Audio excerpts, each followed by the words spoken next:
Slovenska ljudska stranka in pa tudi vi osebno ste bili pobudniki peticije proti davku na nepremičnine. Kateri so po vašem mnenju potrebni koraki, da se ponovno oživi slovensko gospodarstvo? Ta davek na nepremičnine, kateremu v osnovi ne nasprotujemo, ampak nasprotujemo takšnemu, kot je bil predlagan, je razgalil na nek način reševanja problemov znotraj naše države po konceptu vlade, ki je ta davek pripravila.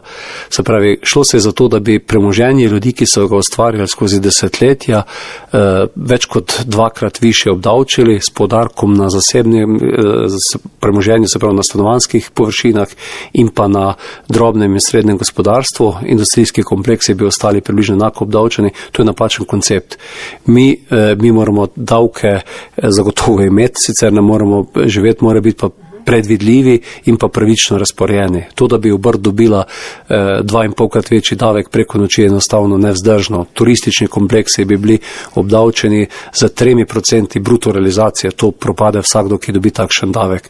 Zato treba imeti zmeren davčni sistem, predvsem pa kot država zagotoviti normalne konkurenčne pogoje za delo. Se pravi, učinkovito administracijo, odpraviti te birokratske ovire, tako da to je eden ključnih problemov, ki je slovenski problem, znotraj davčnega sistema razbremeniti delo. Mi imamo predvsem delovno intenzivne panoge prehitro obdavčene z visokimi dohodninskimi lestvicami in enostavno ljudje premalo dobijo iz plena od tega, kar mora delodajalec plačati. In predvsem pri delovno intenzivnih panogah, kjer se konkurira tudi z državami zunaj Evrope, je potrebno ta davčni primež razbremeniti.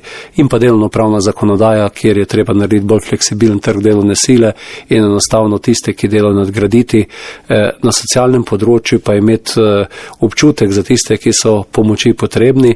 Zagotovo je pa v Sloveniji še cela vrsta tudi zlorab na tem področju in kot sem dejal na enem srečanju naše stranke, počasi si bo morali sneti maske iz obrazov in Bobo reči Bob in probleme reševati tam, kjer so, in imeti konkretne in jasne odgovore na ta vprašanja. In ključni problemi so znotraj naših meja.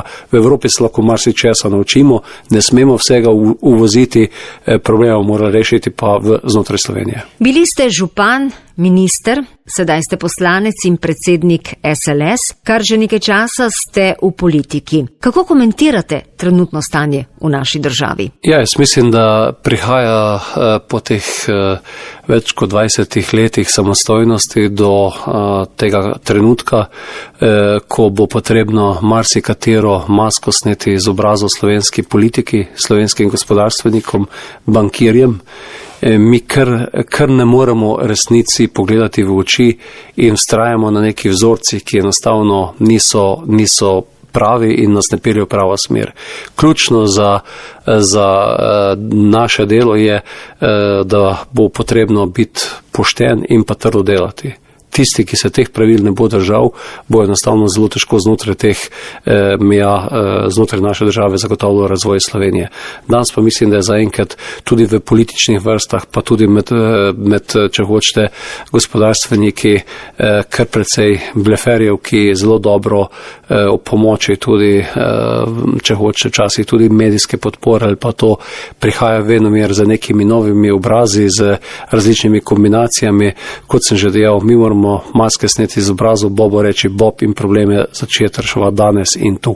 In mislim, da je skrajni čas, da to politiki počnemo in da tisti, ki to počnemo, dobimo tudi zaupanje na volitvah, da z zadostnim številom glasov tudi lahko to udejanimo. Po vsem povedanem sodeč je vaš dan, lahko rečemo, kar zapolnjen. Ostaja kaj časa za osebne konjičke? Ja, jaz moram reči, da vedno, celo življenje živim zelo intenzivno. Tudi ob tem, ko sva govorila, da sem kmet po poklicu, to tudi dejansko delam doma. Naša družina ima 4 hektare nasada jabolk. Lanskega decembra smo posadili 3600 novih jabolk. Na volilni molk letos bom skupaj z sinom, ženo postavljal protitočno zaščito na te jabolka, ker smo mrežo končno dobili iz Italije.